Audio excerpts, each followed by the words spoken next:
արվեստի շարժիչ ուժը սերն է։ Ամոսայանը մի բանաստեղծություն ունի, որի մեջ ասում է. առաջին տողը Աստված է տալիս։ Սկզբում մեղեդին է ստեղծվում, հետո բառերը, թե բառերը հետո մեղեդին, որ դեպքում է ձեզ համար հեշտ աշխատել։ Երգը թռչուն է։ Մի թևը երաժշտությունն է, մյուս թևը խոսքերն են։ Դրանցից որ մեկն էլ չաշխատեց, թռիչքը դեպի ունկնդրի սիրտը, դեպի ժողովուրդը չի կայանա։ Դուք համագործակցել եք հայտնի եւ սիրված բազմաթիվ կոմպոզիտորների հետ։ Կոնստանտին Օրբելյան, Ռոբերտ Ամիրխանյան, Ալեքսանդր Աճեմյան, Արամ Սաթյան։ Ինձ հետ դեպք է պատահել, երբ ծանոթացել ենք ինչ-որ տեղ, եւ մարդը իմ բանաստեղծությունը անգիր է ասել։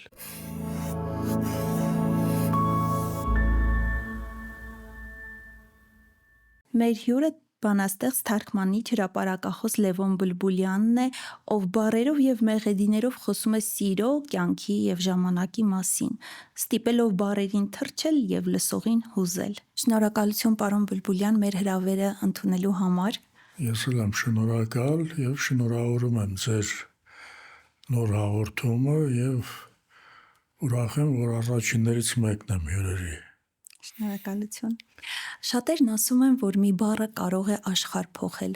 բայց երբ հերթը գալիս է բանաստեղծին, թվում է այդ մի բառը ոչ միայն աշխարհ է փոխում, այլ մարդուն թույլ է տալիս նոր լույսով տեսնել հենց իր կյանքը։ Երբ է գալիս այդ բառը, երկար լռությունից հետո, թե ինքն իրեն։ Ինձ թվում է հիմնականում ինքն իրեն, ինչ վերաբերում է պոեզիային հատկապես, կամ մասնավորապես ինձ, սովորաբար առաջի բառը, առաջի տողը հանկարծակի է գալիս, ինչ որ տրամադրության, հոգեվիճակի այսպես ազդեցության տակ։ Ամոսայանը մի բանաստեղծություն ունի, որի մեջ ասում է. առաջին տողը Աստված է տալիս։ Եվ առաջի տողը նա նկատի ունի, ինձ թվում է հենց ներշնչանքի հետ հանկարծակի բռնկումը, որ հանկարծ մեկ էլ տողը ծնվում է բանաստեղծի մտքում, հոգում, եւ հետո արդեն շարունակվում, զարգանում եւ իր ամփոփումն է գտնում։ Այս դեպքում շատ կարեւոր է նաեւ ամփոփիչ տողը, ես կասեի, որպեսզի բանաստեղծությունը իսկապես կայանա։ Ամբողջանա։ Այսինքն առաջին Աստծո տված այդ աստվածատուրիկ տողից հետո պիտի նաև ամփոփիչ գեղեցիկ տող լինի, որ բանաստեղծությունը կայանա։ Եվ սովորաբար, եթե բանաստեղծությունը այդպես է ծնվել, բանաստեղծությունը հուզում է, խոսում է մարդու հոգու հետ։ Օրինակ, եթե ես բանաստեղծություն եմ կարդում եւ ինչ որ թրթիր, ինչ որ հուզում չի շարժում իմ մեջ, ես հասկանում եմ, որ այդ բանաստեղծությունն ավելի շատ մտքի արդյունք է, քան հույզի ապրումի արդյունք։ Այսինքն այդ հանկարծակի բռնկումը, այդ Աստծո տված տողը չի եղել, ուղղակի կառուցվել է բանաստեղծություն եւ ես նման բանաստեղծությունները համարում եմ ոտանավորներ, ոչ թե բանաստեղծություններ։ Բանաստեղծությունը պիտի թռիչք, ինչ որ փոքրիկ գյուտ ունենա իր մեջ, հոգեբանական կամ բառային, պատկերային։ Ձեր ստեղծագործության միջով անցնող սերը հատուկ լույս ունի։ Նա երևում է մեղմ ու շոշափելի։ Ինչ կասեք, այդ սիրո աղբյուրը ով է, ումից եք ոգեշնչվում։ Ուրախ եմ, որ այդպիսի տպավորություն կա իմ բանաստեղծությունների վերաբերյալ։ Դե ուրեմն ասեմ, պարզապես, որ իմ առաջին գրքի վերնագիրն է «Քեզ սերն է ծնել»։ Դա արդեն ամեն ինչ ասում է։ Հետագա գրքերս երկրորդ գիրքը կոչվում էր «Համբույրի ծաղիկ», երրորդը «Գաղտնիքների խեցի»։ Այսինքն հասկանալի է, որ այդ գրքերում մեծ մասամբ սիրո բանաստեղծություններ էին, մանավանդ տարիքը այնպիսին էր, որ ավելի շատ սիրո գործեր էին։ Այսինքն առաջին գրքից սկսած սիրո թեման միշտ ինձ ուղեկցել է, սերը միշտ եղել է առաջի պլանում եւ առաջի երգերս էլ մեծ մասամբ սիրո երգեր են եղել եւ սիրվել։ Ուրեմն ով էր ասել, Մաքսիմ Գորկին ասում է աշխարհում ամեն լավ բան ծնվում է կնոջ հանդեպ սիրուց։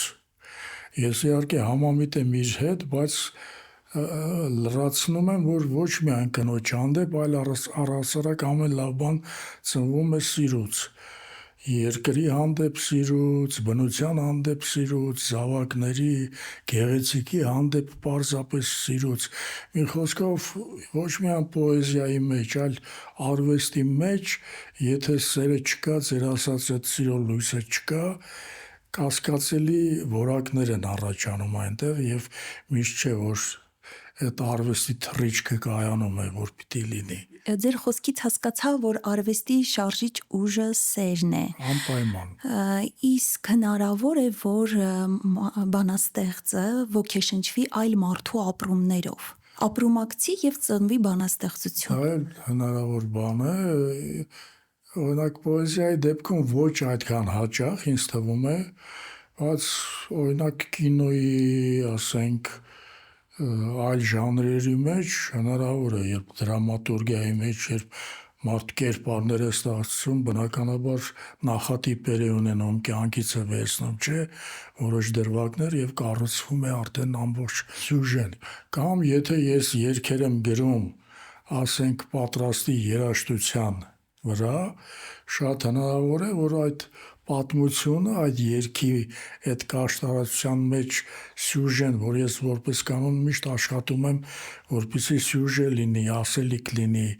ճակատագիր լինի այդ երգի մեջ, հոգեվիճակ լինի, հնարավոր է, որ դա միայն իմը չլինի, իմ ընկերոջ հետ կատարված մի դեպք, իմ ընկերոջ հետ կատարված իրադարձություն կարող է դառնալ երգի սյուժե։ Արվեստում առհասարակ հնարավոր բան է դա եւ անխուսափելի երևի։ Պարոն Բլբուլյան, որակյալ արժեքավոր խոսքերն են նաև ձևավորում մեղեդու էմոցիան։ Դուք 200-ից ավել երգերի, խոսքերի հեղինակ եք։ Ինչպես եք ընտրում երգերի բառերը, արդյոք պատկերացնում եք կատարողին, որն է ձեր համար շարժիչ ուժը, երբ ստեղծում եք երգերի համար խոսքեր։ Շարժիչ ուժից սկսենք, շարժիչ ուժը այն է, որ մեղեդին անպայման պետք է դիպչի հոգուս, պիտի դուր գա, պիտի վարակի, մեղեդայնություն պիտի լինի երգում, որը ցավոք գնալով պակասում է մեր այսօրվա երգերում։ Մեղեդին եթե ինձ դուր եկավ, արդեն դա շարժիչ ուժ է, խթան է, որ ես ինչքան էլ տանջալի աշխատանք է երաժշտության վրա տեքստ գրել եւ ասելիք ունենա, նորմալ հնչի, ոչ թե բառերի կույտ պարզապես հնչի, այլ ասելիք ունենա, տրամադրություն արտահայտի, հոգեվիճակ արտահայտի, դժվար բավականին շատերը չեն պատկերացնում, թե ինչքան դժվար գործ է, բայց որքան էլ դժվար լինի, եթե մեղեդին ինձ դուր է գալիս, ես ամեն ջանք գործադրում եմ, բազմաթիվ տարբերակներ կարող ստեղծեմ, մինչև որ համոզվեմ, որ երաժշտությունը եւ բառերը միաձուլվեցին։ Խոսք կա, ասում են, երգը թռչուն է, մի թևը երաժշտությունն է, մյուս թևը խոսքերն են։ Դրանցից որ մեկն էլ չաշխատեց, թռիչքը դեպի ունկնդրի սիրտը, դեպի ժողովուրդը չի կայանա։ Այսինքն ես ձգտում եմ, որ այդ երկու թևերը կատարյալ ներդաշնակ աշխատեն եւ այդ դեպքում շատ երկրի հաջողություն կարծում եմ պայմանավորված է դրանով։ Դուք համագործակցել եք հայտնի եւ սիրված բազմաթիվ կոմպոզիտորների հետ, միասին ստեղծելով շատ գեղեցիկ երգեր, խնդրում եմ պատմեք այդ մասին։ Իսկապես այդ առումով իմ բախտը բերել է, ասեմ, ես մեր գրեթե բոլոր այդպես առաջնակարգ լավագույն կոմպոզիտորների հետ համագործակցել եմ, Կոնստանտին Օրբելյան, Ռոբերտ Ամիրխանյան, Ալեքսանդր Աճեմյան, Արամ Սաթյան, Արա Գևորգյան, Տիգրան Մանսուրյան, Էդգար Գյանջումյան, կրծեր իմ լավ բարեկամ, եւ էլի ինչ կարող եմ ասել, յուրաքանչյուրը յուրահատուկ անհատականություն է, հետարքիր մարդիկ են եւ յուրաքանչյուրը հետ աշխատելը յուրովի հետարքիր է։ Ընթացքում մանավանդ ասենք այդ վարպետների հետ Օրբելյանի, Ամիրխանյանի հետ աշխատելիս իմ առաջի երգերը գրեցի, երբ տպագրվել էր իմ առաջի գիրքը եւ զարմանալի ճակատագրական բան, գիրքս ընկել էր Ռոբերտ Ամիրխանյանի ձեռքը եւ առաջինը ինքը ինձ առաջարկեց,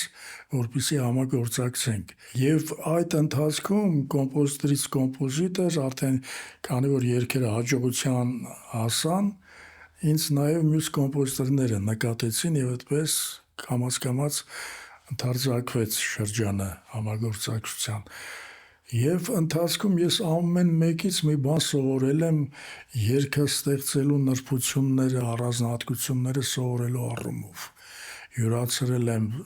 կատարելագործվել եմ։ Դրա համար աստիճանաբար ինչ որտեղ հեշտացել է այդ դժվարին աշխատանքը, որովհետև երբ գաղտնիքները գիտես, որտեղ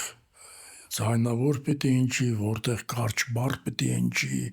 որտեղ պիտի տողը կրկնվի, ասելիքը կրկնվի, այդ նրբությունները երբ հաշվի ես առնում, արդեն հեշտանում աշխատանքը եւ արդյունքն էլ դրական է լինում։ Մի խոսքով ուրախ եմ, որ ստացվել է այդպես եւ դեռ շարունակում եմ ես համագործակցել ես մեր կոմպոզիտորների հետ, իհարկե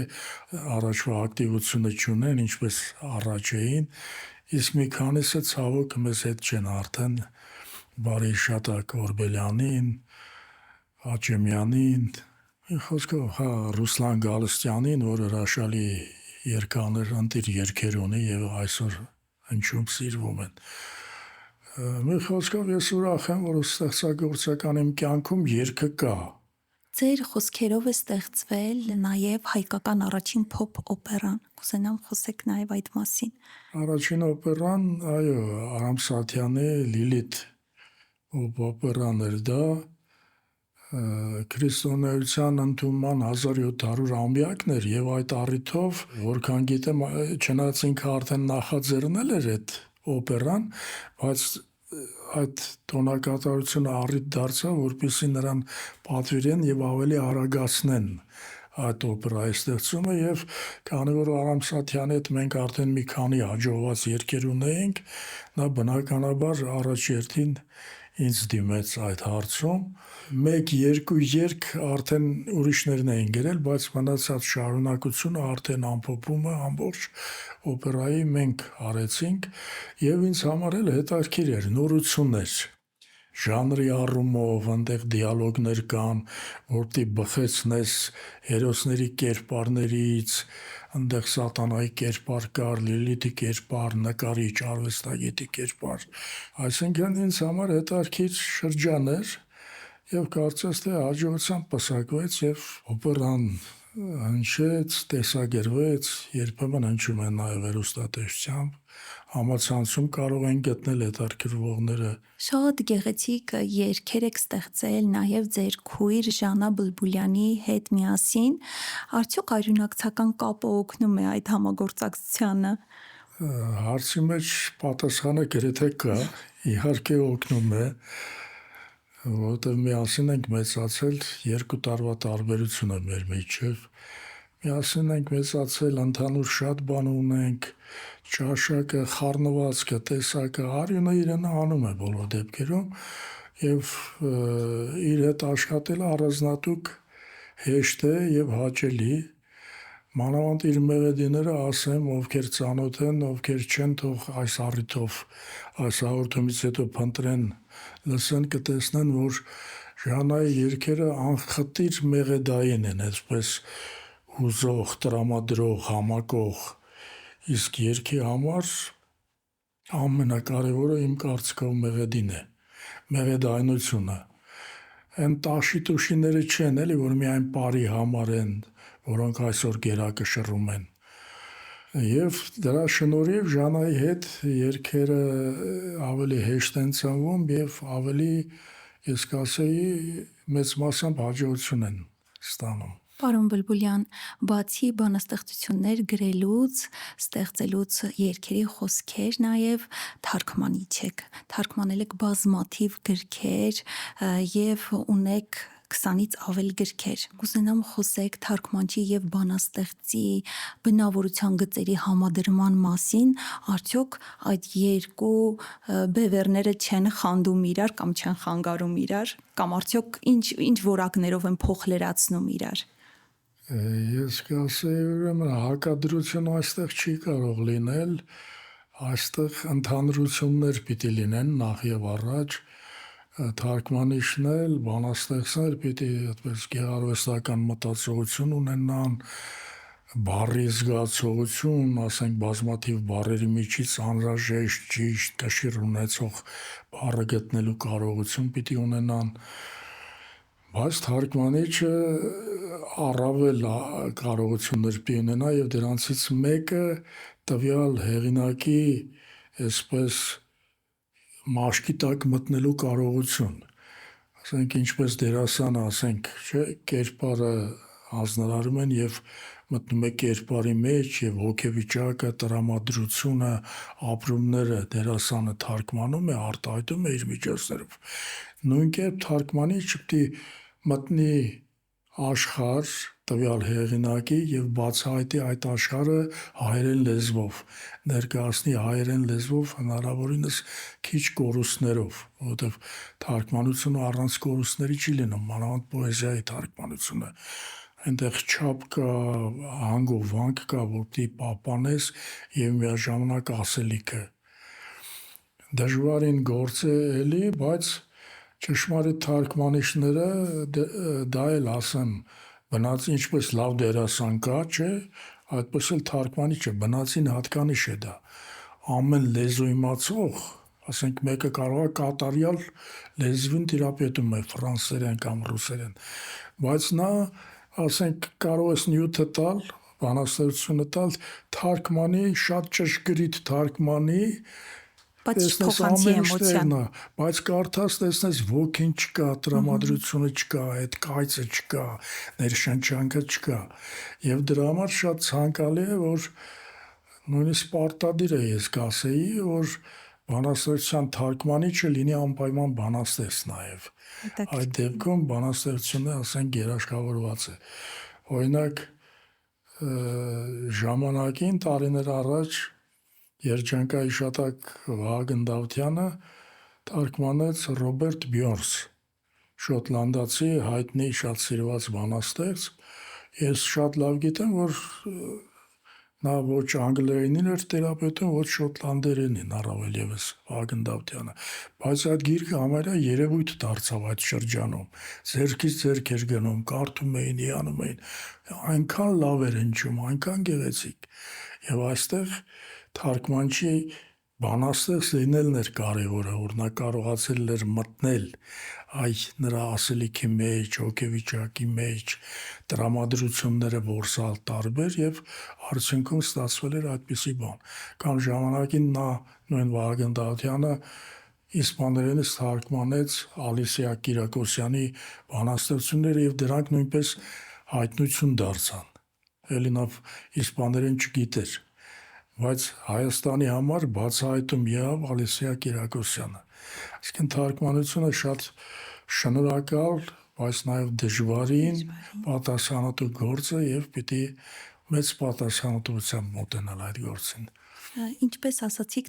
թարգմանիչը ապրում է միաժամանակ երկու աշխարհներում, շատ հաճախ լավ թարգմանիչի մասին է խոսքը, երկխոսության մեջ է մտնում հեղինակի հետ, կհիշեք ձեր ամենատպավորիչ աշխատանքը, որ ձեր վրա մեծ հետք է թողել թարգմանչական։ Ես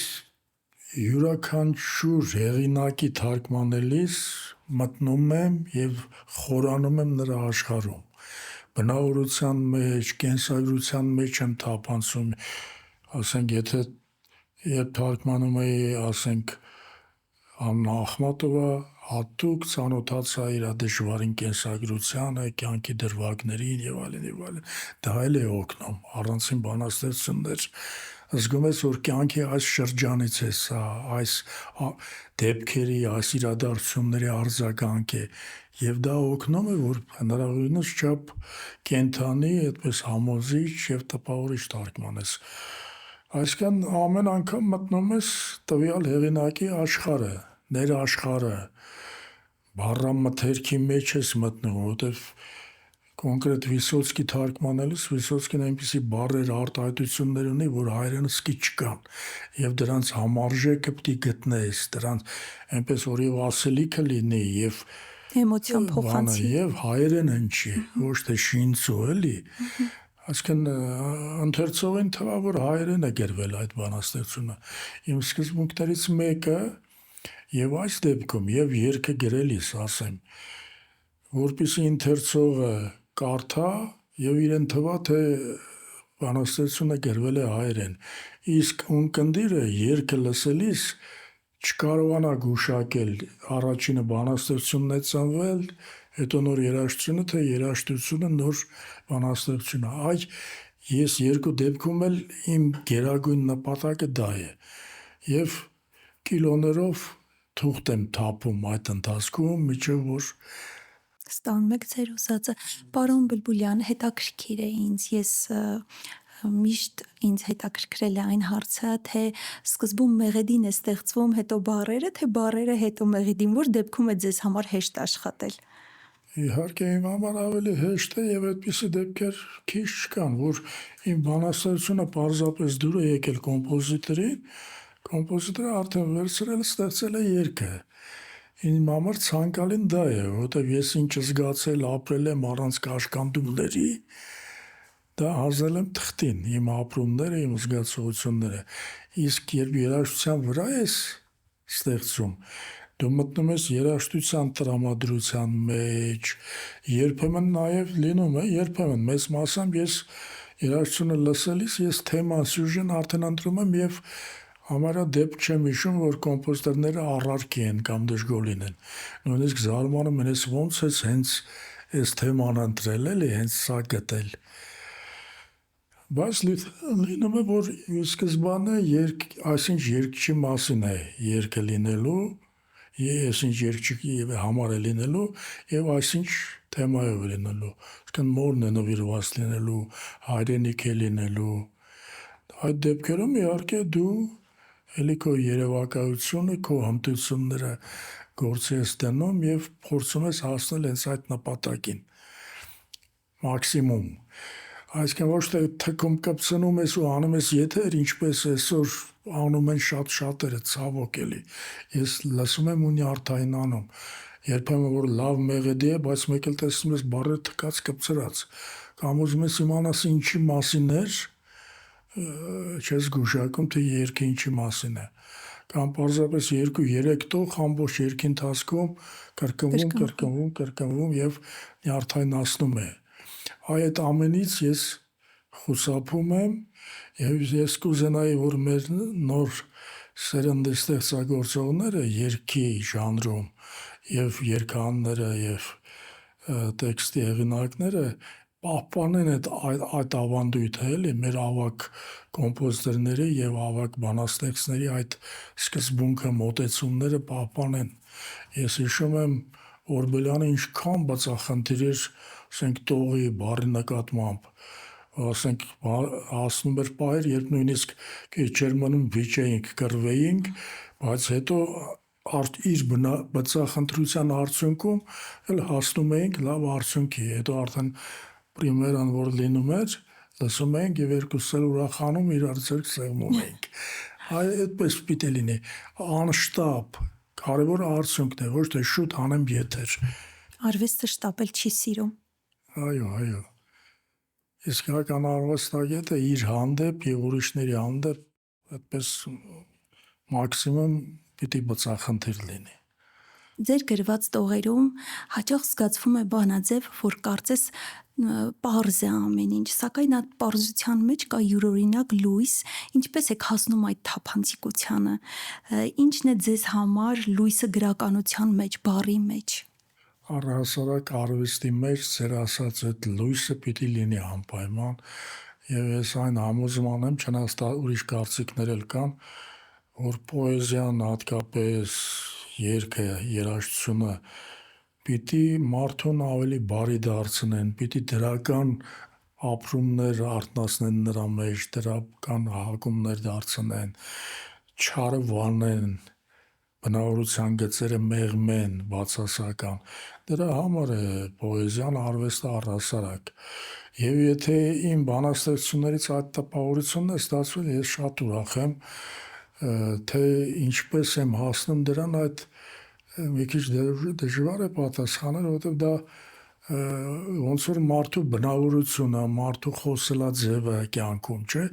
Այդպես էլ ստեղծագործող մարդու տեսակը այդպեսին է, դա ասենք իմ ստեղծագործական տեսակն է։ Տեսեք, Համոսայան եւ Պարուս Սևակ ինչքան տարբեր բանաստեղծներ են, չէ՞։ Երկուսն էլ իմ ստեղծագործական կյանքում ի դեպ դեր են խաղացել, նախ Սևակը, հետո Համոսայանը,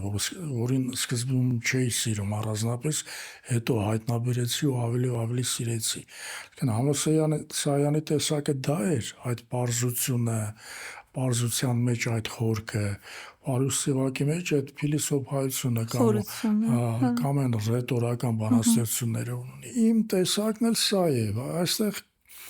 կարևոր մի դերը խաղում իմ որդեգրած սկզբունքը, որը տարիներ առաջ ես կարծես ձևակերպեցի ինձ համար։ Ներքուստ ես դավանում էի այդ սկզբունքին, բայց Մոսկվայում երբ սովորում էի Գորկու անվան գրականության ինստիտուտում գրողների միության գործուղումով, մեր խմբի ղեկավարը, որը հայտնի բանաստեղծ էր Կուզնեցով, իսկ մեր խմբում Խորհրդանության տարբեր հանրապետություններից եկած բանաստեղծներ էին։ Նա մոտիկ էր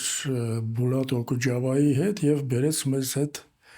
պես վարպետության դաս անցկացնելու, հանդիպում ունեցանք, հարց ու պատասխաններ եւ այլն, այդպես մտերմիկ օր անցավ։ Մեր տղաներից մեկը հարցրեց Օկուջավային, թե հետաքրքիր է, դուք ձեզ ինչ եք համարում ավելի շատ, բանաստեղծ, երգիչ, արձակագիր, այնտեղ ինքը էլի կա, դերասան էլ էր, վերջը ինքը տարբեր ուսաների էլ ծառայում, չէ, Օկուջավա։ Մեզ թվաց հիմա երկար բարակ կբացատրի, կասի որտեղ ինչ է զգում իրեն, ինքը ասեց, ես ինձ պարզապես զրուցակից եմ համարում, զրուցակից, ինձ անմիջապես տպավորվեց իմ մեջ, այնքան այդ տողը սիրեցի ու հասկացա, որ ես միշտ իմ սկզբունքին ձևակերպում էի փնտրում, թե որն է իմ սկզբունքը, հիմա կարծես իր շնորհիվ գտա, որ պիտի լինես զրուցակից։ Երգ ես ստեղծում, բանաստեղծություն ես ստեղծում, նույնիսկ ակնարկ ես գրում, հոդված ես գրում, առաջնայինը պիտի լինի, որ զրուցակից լինես ընթերցողի հետ, ունկնդրի հետ, նա վստահի քեզ, անկեղծանա, իրեն բացահայտի քո տողերի շնորհիվ։ Եվ այդ սկզբունքն էլ, քանի որ արդեն դարձավ սկզբունք ձևակերպված, ես խուսափում եմ բառաբարդույթներից, այդպես հնարավորին չափ պիտի անկեղծ, ավարտուն, առանց ձգձգվելու բանաստեղծությունը գնա հասնի ընթերցողի սրտին։ Խնդրում եմ հնարավորինս չափ անկեղծ ու պարզ ձևակերպեք մեկ տող, եթե հիմա ձեզ մեկ տող գրելու հնարավորություն տային եւ դուք դրանով բնութագրեիք ձեզ, ինչ կգրեիք այդ տողում։ Ինձ բնութագրեի։ Այո։ Արի համաձայներ, եթե ինձ պիտի բնութագրեմ, գոնե 4 տող ասեմ, քառատող մի հատ։ Լավ։ Որտեղ մի տողը մի քիչ դժվար է։ Բացի այդ ես մի բանաստեղծություն ունեմ, որը իմ կարծիքով եւ իմ մասին է եւ բոլոր ճշմարիտ արվեստագետների, գրողների, բանաստեղծների մասին։ Այսպես եմ ասում, շատ սերեր են աշխարհում սուտ դուրս եկել, անթիվ երգեր ամուլ ու փութ դուրս եկել, սակայն մեկ է, քեզ թվում է այս աշխարհ դու հենց սիրո երգի համար ես եկել։ Շատ գեղեցիկ է։ Արվեստագետը իրեն պիտի այդպիսին զգա, որ եկել է այս առաքելությամբ, սիրո եւ երգի համար։ Եվ ես թութու մինչև հիմա անդավաճան ծառայել եմ, զբաղվել եմ իմ գործով, ուրիշ բան չեմ արել, ծառայել եմ այդ նպատակին։ Որքանով է հաջողվել, այստեղ հաջողվել է միտեղ քիչ, միտեղ շատ, բայց կարևորը որ քո կոչմանը հավատարիմ ես մնում, յուրաքանչյուր մարդու համար շատ կարևոր է իհարկե։ Պարոն Բլբուլյան, երբ տարիները անցնում են, անուններ են կառուցվում, հեղինակություններ ձևավորվում, բայց այդ ամբողջ հանրային պատկերի ներքո միշտ մնում է մարդը, լուռ, անձնական, երբ մենակ եք, հանրության աղմուկից հեռու, ի՞նչն է ձեզ ամենաշատը հպարտեցնում։ Հպարտացնում, գուցե չասեմ հպարտության զգացում, այլ գոհության զգացում եմ ապրում, այն նրանից, ինչի մասին քիչ առաջ խոսեցի, որ միշտ զբաղվել եմ իմ սիրած գործով, արել եմ այն, ինչ ցանկացել եմ եւ որոշ արդյունքի կարծես թե հասել եմ։ Եթե այսօր ձեր հյուրն եմ, ուրեմն ինչ որտեղ մի բանի հասել եմ, որ նստած զրուցում ենք այս ամենի մասին։ Եվ մտածում եմ, երբեմն ինձ թվում է ամեն ստեղծագործող եմ մտածում։ Մտածում եմ, որ ապագայում, երբ չլինեմ, մի քանի երգի միջոցով կհիշեն, մի քանի քառատողի միջոցով կհիշեն։ Հումորի գրքեր ունեմ մեր քավառակատակների, մի քանի կատակներով կհիշեն։ Այսինքն բարի հիշողներ կլինեն շնորհիվ իմ թողած որոշ ստեղծագործությունների։ Թարգմանություններ էլ չեմ ասում, ասենք Օմար Խայամով կհիշեն, որովհետև Օմար Խայամը հրաշալի գիրք ստացվեց, շատ մեծ դրումով աշխատեցի երկար, բայց արդյունքը շատ լավ էր եւ նույնիսկ Գրողների միության թարգմանական մրցանակին արժանացավ տարվա լավագույն։ Այնտեղ թարգմանական այլ գրքեր կան։ Ձեր մասին խոսելիս հաճախ ասում են դուք ոգեշնչել եք շատերին, իսկ ով է եղել ձեր ոգեշնչման աղբյուրը։ Քիչ առաջ հիշեցի Ակամայից, Պարուր Սևակ, Ամոսայյան, առաջինը Պարուր Սևակն էր։ Ես մանկուց, քանի որ հայրս մեծ հարուստ գրադարան ուներ, շատ շուտ սկսել եմ կարդալ 3-4 դասարանից, այդպես ակտիվ ընթերցող էի, կարելի է ասել մոլի ընթերցող, նույնիսկ այդպես իրար հետևից գրքեր էի կարդում,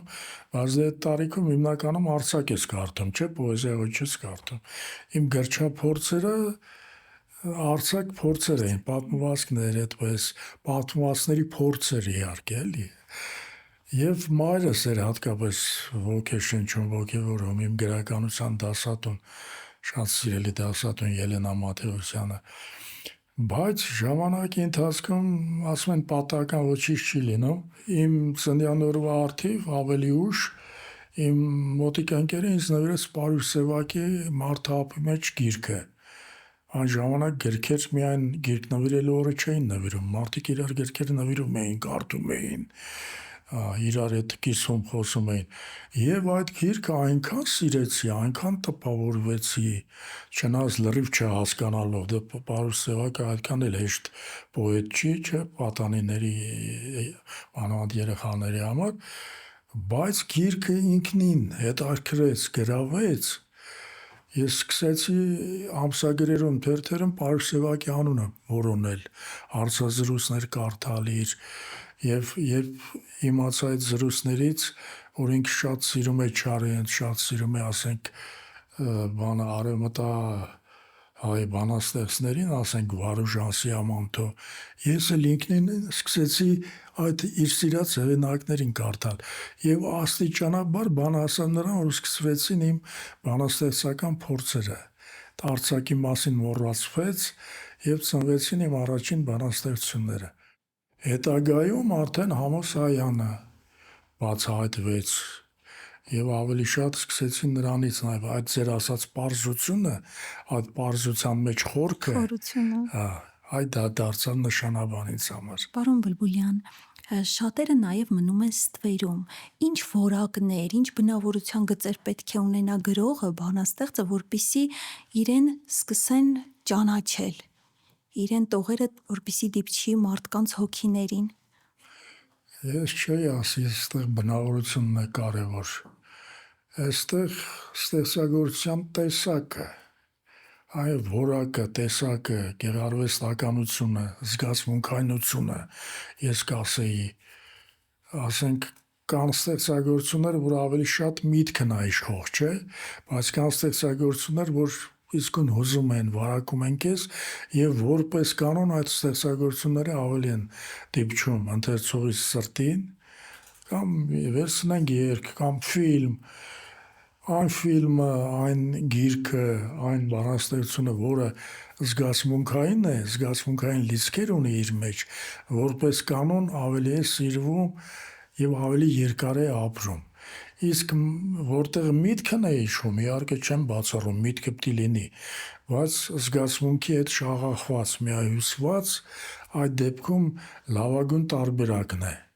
Այդ դեպքում ստեղծագործությունը հասնում է իր նպատակին եւ ստեղծագործողն էլ հաճելի պահեր է ապրում գովասանքի խոսքեր լսելով։ Ինձ հետ դեպք է պատահել, երբ ծանոթացել ենք ինչ-որ տեղ եւ մարդը իմ բանաստեղծությունը անգիր է ասել։ Մի անգամ սուպերմարկետում տենց մտել է գնումներ անելու, տեսնում եմ մի մարդ, իմ տարիքին մոտարապես մարդ, էլի մորուքով սենց ինձպես, պատկառել մի մարդ, հերուց մի տեսակ հետևում է, նայում է, զգացի, որ նայում է էլի ինձ, մտածեց ծանոթ ենք, տեսա չէ, հետո հարմար պահ գտավ, այդ մարդը մոտեցավ, բարև ձեզ պարոն Բլբուլյան, դուք եք չէ, ես բժիշկ եմ, իմ անունը չեմ հիշում, դասախոս էր բժշկական համալսարանում պարզվեց, բայց պոեզիայի սիրահար եմ եւ հետևում եմ ձեր ընթացքին, ձեր բանաստեղծություններին, իսկ ձեր քառյակների գիրքը հատուկ 20 օրինակ գնեցի, որպեսզի իմ մտերիմներին նվիրեմ, իհարկե ոչ բոլորին, ովքեր որ զգում են, որ արվեստի գրականության հանդեպ սեր ունեն, նվիրում եմ ձեր գիրքը, նաև խորհուրդ տալու որ անպայման կարդան։ Հետո ասաց, որպեսզի չմտածեք, թե այդպես սիրաշահում եմ, մի երկու բանաց քառյակ այդպես անգիր արտասանեց, որ պարզվեց իմ սիրած քառյակներից էր։ Այսինքն սիրտ, հոգի, հետո իհարկե միտք, հետո իհարկե ճիշտ ձև, արվեստի ստեղծագործության ճիշտ ձևի ընտրություն, որը ժամանակետի փոխվի, կատարելագործվի, զարգանա։ Իհարկե այսօր եթե Թումանյանի նման գրես, այսքան հին կհամարվես, ոգու առումով չեմ ասում, այլ ձևի տեսակի առումով, ասենք կարող ամենալավ բանաստեղծի նման էլ գրես, բայց արդեն հին կհամարվես, պետք է անverջ բարենորոգվի բանաստեղծությունը ժամանակի ընթացքում, եւ ոչ միայն բանաստեղծությունը, կինոն էլ, երգն էլ։ Իսկ ինչ եք զգում, երբ տեսնում եք, լսում եք, առնչվում եք, երբ ձեր ստեղծածը դիպչել է մարդկանց հոգիներին, նրանք ապրում են ձեր գրածով, թեկուզ անգիր են արել տողերը, թեկուզ նվիրում են ձեր գրքերը միմյանց, դուք ինչ եք զգում այդ պահին։ Հաճույք, վայելք, հպարտություն, ձեր ասած։ Ամենամեծ հաճույքն ու վայելքն է դա, քան թե մեծ հոնորարը, ես կասեի։ Ասենք մի երգի կամ գրքի համար մեծ հոնորար ստանաս այդքան հաճելի չի, իհարկե հաճելի այդ պահին կուրախանաս կանցնի, բայց այդ փաստը, որ անգիր են ասում կամ սիրում են կամ երգը դնում մի քանի անգամ լսում են կամ պատվիրում են, որ այս երգը ինչի այս միջոցառմանը, դրանից հաճելի վայելք չկա ստեղծագործողի համար ինձ թվում է, ոչ միայն իմ յուրաքանչյուրի համոզված եմ։ Պարոն Բլբուլյան, քանի որ մեր հյուրերը պետք է բացեն իրենց բնավորության խորը շերտերը եւ այդ տեսանկյունից ներկայացնեն այն համադրումների, խոսեն այն համադրումների մասին, որոնք իրենց դարձրել են այդպիսին, ինչպիսին կան, եւ որը որ կարող է մոտիվացնել գալող սերնդին, ինչ խորհուրդ կտաք գալող սերնդին, ինչ բնավորություն պետք է ունենա մարդը, որ հաջողվի իր գործում։ Եթե ինձնով ասեմ, առաջնորդվեմ իմ բնավորության գծերով, ինձ հաջողությունը բերել իմ աշխատասիրությունը, ակնհայտ, որ ոմանք տնեցիները երբեմն նույնիսկ զարմանում են կամ մեղադրում են, դե հերիք է էլի, եթե խորանում եմ մի բանի մեջ, էլ փոք չեմ գալիս, միջև ասենք Խայամի գրքի վրա աշխատեցի տարիներով եւ անverջ փոխում էի, անverջ, որովհետեւ 4 տողի մեջ պետք է կարողանաս այնքան ավարտուն, այնքան գեղեցիկ, տպավորիչ ասես։ Եվ ասենք նպատակից հասնելու համար ինչ չեմ խնայում։ Կարող է տառապալի աշխատանք է դա եւ օրվա վերջում հոգնես ընկնես ցած, բայց ամենահաճելի հոգնությունն է դա, երբ մի բանից ձգտում ես, համառում ես եւ հասնում ես։ Այ աշխատասիրությունը եւ համառությունը իմ հաջողության գրավականն են եւ ինձ թվում է յուրաքանչյուր մարդու կյանքում, եթե այդ գծերը առաջնային լինեն, հաջողությունը անխուսափելի է։ Իհարկե բնածին շնորհը, այդ Աստծո տված շնորհը, որը պիտի լինի, բայց այդ Աստծո շնորհը իդերև կլինի, կկորչի կամ թերի կգործի, եթե այդ աշխատասիրությունը, համառությունը, նվիրումն ու սերը չլինի։ Այդ բոլորը միասին ցանկացած արվեստագետի երիտասարդ սկսնակ անպայման կտանեն առաջ եւ մի օր հաջողության դուռը անպայման կբացվի իր առաջ։ Շնորհակալություն շատ թանկ խորհրդի համար։ Քանի որ մոտեցանք ավարտին, ես առհասարակ ավանդույթ ունեմ, սովորաբար նման զրույցների գնալիս անպայման դատարկած ձեռն չեմ գնում,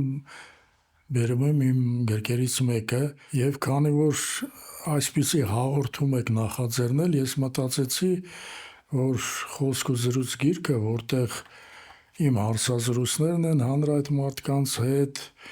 հոդվածներ են, հարցազրույցներ են ինձ հետ տարբեր թեմաներով, կյանքի, արվեստի, գրականության մասին եւ այս գրքում կհանդիպեք շատ հայտնի անունների, սիրված անունների,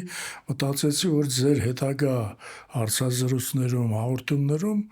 այս գիրքը կարող է ձեզ օգտակար լինել, սիրով նվիրում եմ։ Շնորհակալ եմ, սիրով ընդունում եմ, սիրով կկարդամ, պարոն Եվ Բուբուլյան։ երկար ճանապարհ եմ մաղթում ձեր հաղորդաշարին։ Շատ շնորհակալ եմ։ Իսկապես ինձ համար հաճելի էր զրույցը, թող երկար ճանապարհ ունենա եւ քաղաքականացված այս ժամանակներում մարդկանց հնարավորինս կտրի միայն այդ քաղաքականացված վեճերից, իրար վիրավորելուց, միայն դրական լիցքեր հաղորդի եւ մղի դեպի գրականությունը, արվեստը, պոեզիան, երգը։ Շնորհակալություն, շատ շնորհակալություն։ Սիրելի հետևորդներ, այսօր մեր հյուրը բանաստեղծ, թարգմանիչ, հրապարակախոս Լևոն Բուլբուլյանն էր, ում խոսքերը եւս մեկ անգամ հիշեցրեցին, որ աշխատասիրությունը եւ համառությունը կբացեն ցանկացած փակ դուռ։ Իսկ դուք, սիրելի հետևորդներ, մի մոռացեք բաժանորդագրվել մեր YouTube-յան ալիքին, որպեսզի բաց չթողնեք հետագա թողարկումները։